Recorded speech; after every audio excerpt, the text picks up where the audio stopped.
Pada kesempatan ini saya akan mempresentasikan tentang teori himpunan.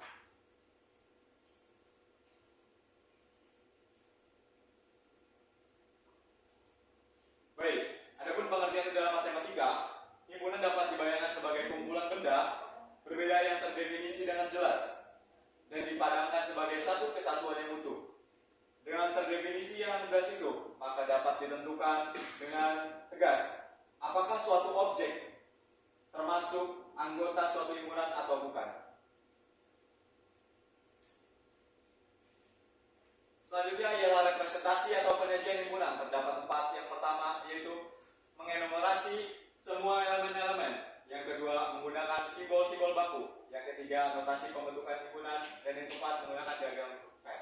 Adapun yang pertama, maksud dari mengenumerasi semua elemen-elemen ialah mengenumerasi artinya menyebutkan atau menuliskan satu persatu semua anggota himpunan di antara tanda kurung kurawal. Dan yang kedua yaitu menggunakan simbol-simbol baku.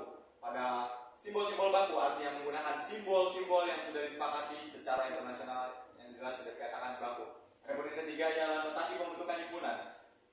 Adalah cara menyatakan himpunan dengan menyebutkan syarat atau aturan yang harus dipenuhi dengan anggotanya, bukan dengan menuliskan anggota satu persatu. Dan yang keempat adalah menggunakan diagram Venn, yaitu cara menjadikan himpunan dengan gambar menggunakan bentuk atau lingkaran atau oval di dalam sebuah persegi panjang yang mewakili himpunan semesta. Adapun contoh enumerasi adalah himpunan B memiliki 4 anggota yaitu 1, 2, 3, dan 4. Himpunan B dapat ditulis dalam kurung kurawal itu 1, 2, 3, dan 4. Misalnya A merupakan himpunan kabupaten atau kota yang ada di Provinsi Lampung, maka Lampung Utara merupakan anggota elemen A, Metro merupakan anggota elemen A, Kota Bumi bukan merupakan anggota elemen A, Muara Enim bukan merupakan elemen dari kabupaten atau kota Provinsi Lampung, dan Kaur bukan merupakan elemen anggota dari A. Adapun simbol-simbol baku dalam matematika, terdapat beberapa simbol-simbol baku atau umum digunakan dari sebuah himpunan bilangan. Himpunan bilangan tersebut biasanya ditulis tebal dan kapital. Adapun simbol-simbol umum yang digunakan di Indonesia diantaranya C. Himpunan bilangan kompleks, R. Himpunan bilangan real, Q. Himpunan bilangan rasional, Z. Himpunan bilangan bulat, dan N. Himpunan bilangan asli, dan terakhir P. Himpunan bilangan bulat positif. Himpunan yang universal disebut dengan himpunan semesta. Simbol himpunan semesta yang bisa digunakan adalah S atau U. Selanjutnya adalah notasi pembentukan himpunan. Dalam kurung X merupakan anggota yang memenuhi syarat tertentu. X melambangkan anggota himpunan. Garis lurus dibaca dengan syarat atau sedemikian hingga. Syarat tertentu yang maksud syarat tertentu ialah kondisi yang harus dipenuhi. Contohnya A adalah himpunan bilangan bulat positif yang kurang dari 6A. Dapat dinyatakan dengan A adalah himpunan bilangan bulat positif yang kurang dari 6. Dalam notasi yang lebih ringkas dapat disajikan A merupakan elemen P, X kurang dari 6. Lanjut.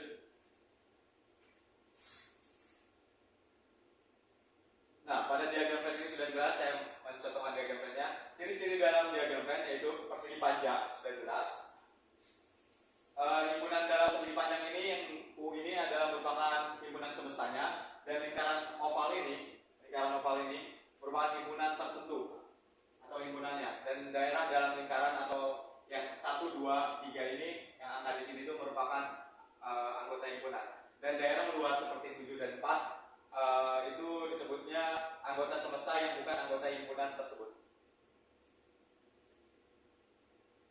Selanjutnya adalah kardinalitas himpunan.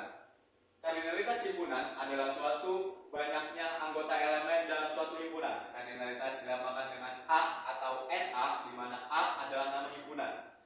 Himpunan berhingga adalah himpunan dengan jumlah anggota terbatas. Contohnya A dalam kurung kurawal 2, 4, 6, 8, 10. Terdapat 5 anggota, maka A sama dengan 5. Himpunan tak berhingga adalah himpunan dengan jumlah anggota tak terbatas.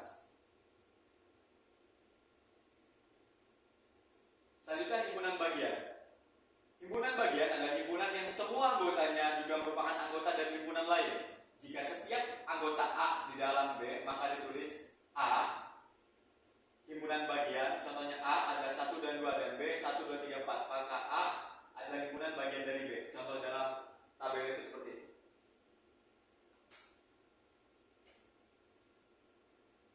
Oke, lanjut. Dalam kesamaan himpunan.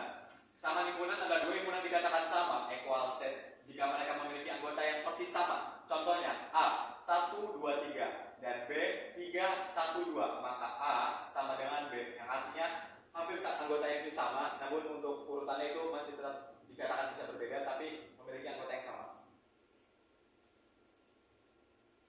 Selanjutnya ada ekivalensi himpunan, di mana dua himpunan mempunyai jumlah anggota kardinalitas yang sama walaupun elemen-elemennya berbeda.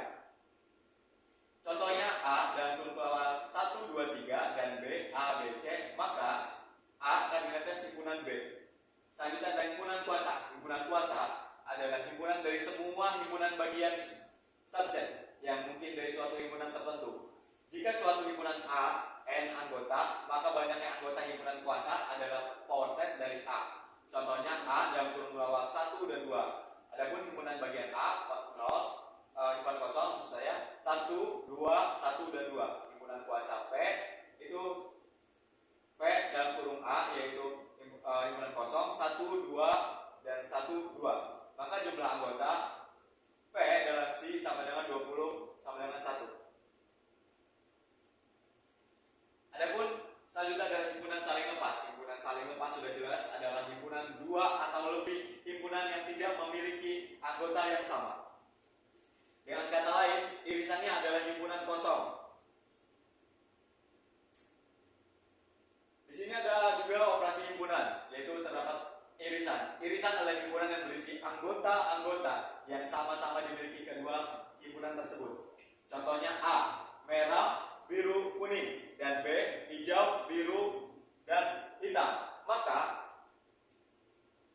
A dan B memiliki anggota himpunan yaitu biru, karena dalam A dan B itu sama-sama punya anggota himpunan biru.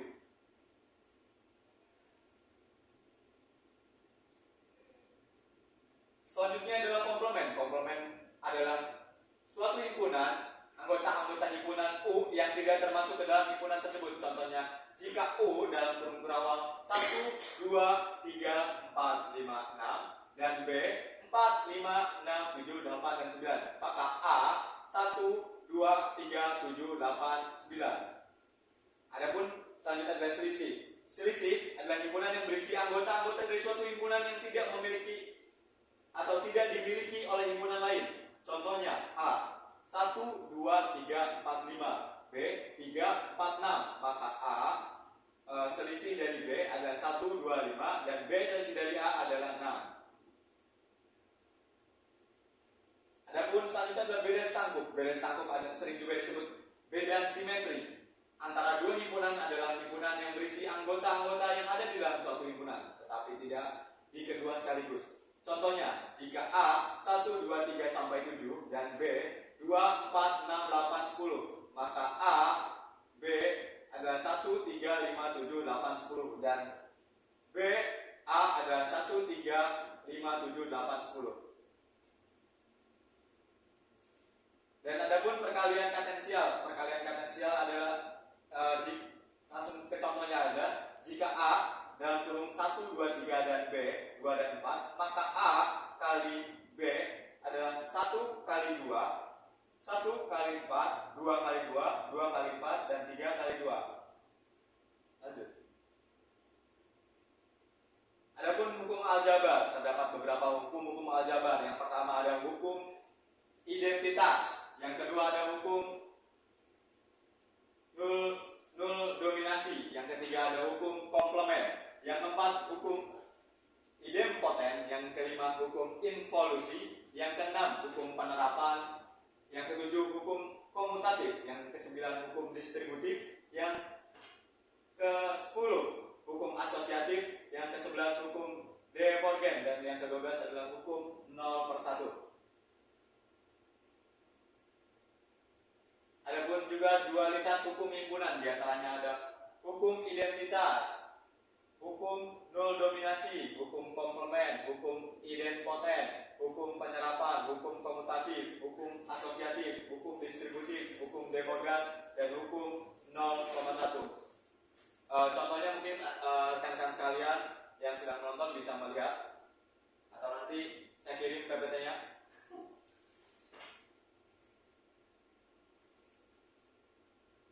Baik, di sini juga ada partisi himpunan, ada pembagian anggota himpunan ke dalam kelompok-kelompok yang saling lepas, tetapi juga digabung lagi akan kembali menjadi himpunan asal. Contohnya A dalam kurung kurawal A, B, C, D. Adapun yang bisa terjadi A, B, C, D, A, B dan kurung C, D. Bisa juga A, C dalam kurung kurawal B dan kurung kurawal lagi D. Dan selanjutnya ada perkalian katensial. Yang mungkin tadi saya sudah jelaskan perkalian katensial ya.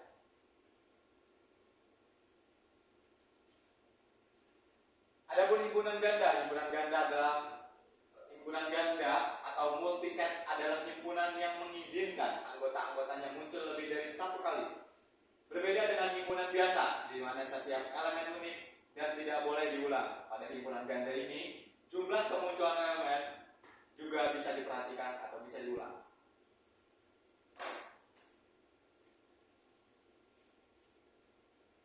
Baik, rekan-rekan sekalian, mungkin itu adalah presentasi singkat dari saya yang pasti tidak selalu mulus dan baik. Maka baiknya mungkin sekian dan terima kasih. Saya akhiri. Wassalamualaikum warahmatullahi wabarakatuh. Waalaikumsalam.